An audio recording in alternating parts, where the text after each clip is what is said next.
CCTV yang beredar luas itu memang hasil manipulasi. Jelas rekaman tersebut menghapus banyak scene. Hal itu masih jamak dilakukan karena rekaman berdurasi amat panjang. Sampai di situ, manipulasi masih bisa dikatakan wajar untuk kepentingan meringkas durasi. Tapi menjadi tidak wajar jika dilakukan bukan untuk meringkas durasi, melainkan elemen-elemen baru atau objek tertentu dalam frame. Misal, mengedit timestamp CCTV. Untuk mengecek lebih rinci, bisa dilakukan metode localization tampering, yakni analisis frame by frame, menghitung histogram dan menampilkan grafik histogram. Karena rekaman CCTV yang beredar adalah gabungan berbagai rekaman CCTV di seputar kediaman Ferdy Sambo, cara lain ialah memverifikasi timestamp yang ditampilkan dalam rekaman CCTV. Kami mencoba melakukannya melalui sinkronisasi arah bayangan matahari. Foto ini didapat YouTuber Anjas Asmara. Diduga kuat foto itu diambil sebelum rombongan berangkat dari Magelang. Mobil patwal ini identik seperti yang muncul di CCTV. Foto itu diambil di depan rumah Sambo di Cempaka Residence. Kamera mengarah dari titik ini ke arah ini. Mobil ini menghadap dari timur ke barat. Jika disinkronkan dengan jam matahari, maka foto ini diperkirakan diambil sekitar jam 9.30. Analisis yang sama juga kami lakukan pada CCTV dalam perjalanan di batas kota utara Magelang. Speedcam Tol Semarang KM 431 dan rest area KM 86B di Tol Palimanan. Begitu juga pada rekaman CCTV saat Ferdy Sambo pulang ke rumah. Rekaman ini disebut terjadi pada 15:29 waktu Indonesia Barat. Ini sinkron dengan jam matahari pada masa tersebut. Sambo tiba di rumah semenit kemudian.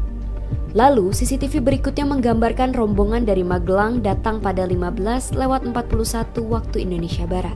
Di situ Putri, Yosua, dan Richard Eliezer terlihat turun dari mobil lalu melakukan tes PCR.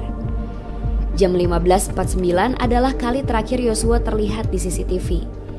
Dan kejanggalan itu pun muncul. Pada 17.05 Putri disebut pergi ke rumah dinas menggunakan MPV hitam. Laju gerak mobil ini terekam CCTV di sebuah rumah di Jalan Duren 3 Barat. Dalam rekaman itu, MPV yang ditumpangi Putri terekam pada 17.09.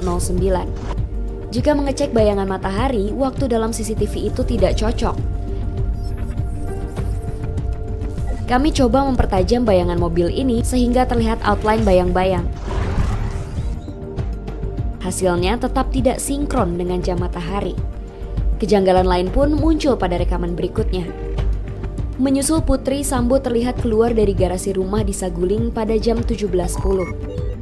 Jika melihat dari jam matahari pada jam tersebut, bayangan mobil semestinya tak mengarah ke situ.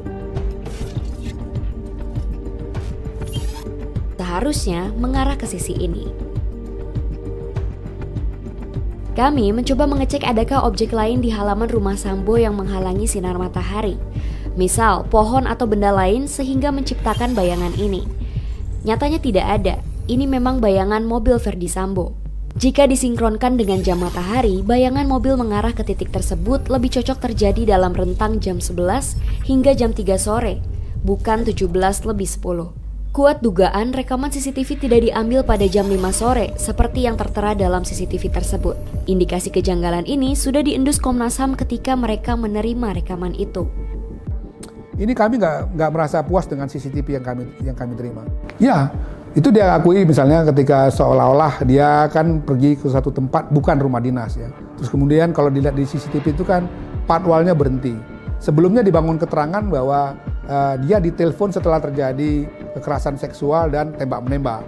Tapi itu akhirnya diakuinya bahwa sebetulnya itu adalah skenario yang dia buat. Lantas siapa yang melakukan ini semua? Mabes Polri sudah terang-terangan menyebut rekaman CCTV tersebut adalah rekaman yang disita dan disusun oleh Polda Metro Jaya. Pada tanggal 22 Juli, PMJ melakukan prarekonstruksi di Aula BPMJ dengan didasari CCTV di rumah pribadi Saguling yang ditemukan oleh mereka dan sekitar TKP Duren 3 dengan berita acara pemeriksaan yang telah dilakukan oleh Metro Jaya. Berdasarkan hasil analisa penyidik Polda Metro Jaya. Saat itu penjelasannya saudara FS tidak di TKP.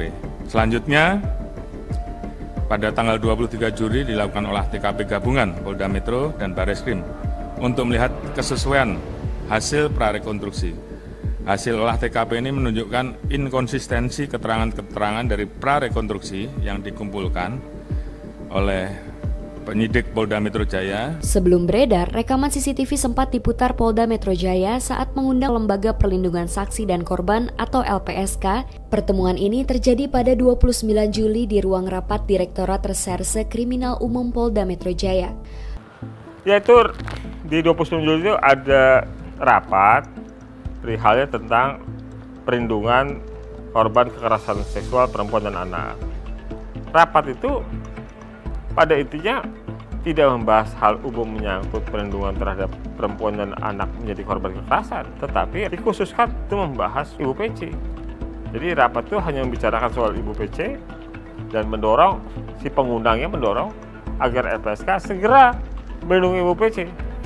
Dan diputarkanlah video yang sudah diedit, yang sudah ada backsoundnya, video CCTV perjalanan rombongan Ibu PC. Ketika video itu diputar dengan backsoundnya, kemudian ada yang menjelaskan. Kalau menurut kami tujuannya untuk mempengaruhi terundang, untuk dalam suasana yang sama sebagaimana dibangun oleh naratornya, gitu, yang melakukan presentasi ketika video itu ditayangkan.